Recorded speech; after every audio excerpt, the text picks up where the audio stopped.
concierto? El jueves pasado estuvimos en la asamblea de Orbeco y dicen que no hay ningún problema para seguir adelante con el concierto. Ya está todo listo. Perfecto. Pues me cochea, allá vamos. Joder, esto podría ocasionar la caída del puto imperio. El puto Después imperio de- no va a caer por el aniversario de una casa ocupada. He venido a avisaros de lo que voy a hacer. No necesito vuestra aprobación. Siempre hay que hacer lo que tú ordenes. Ya estamos hartos de tus tonterías. Perdona, no te escucho bien. ¿Me lo puedes repetir? Avisa a todo el mundo. Periodo de paz. Queremos un par de entradas. La cuestión es que ha subido el precio. No me jodas.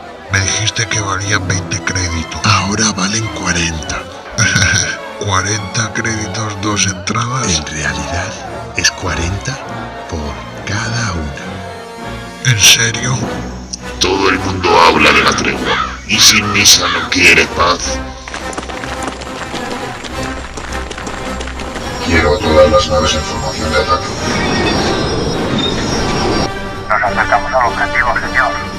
Preparaos para atacar.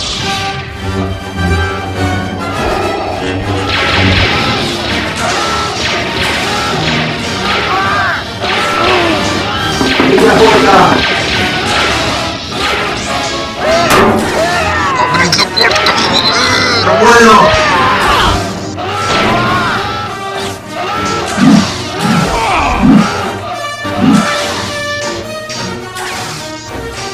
Ahí arriba tengo yo botes dorados también. Bajo un par de botes de spray que con un poco yo creo que ya nos llena.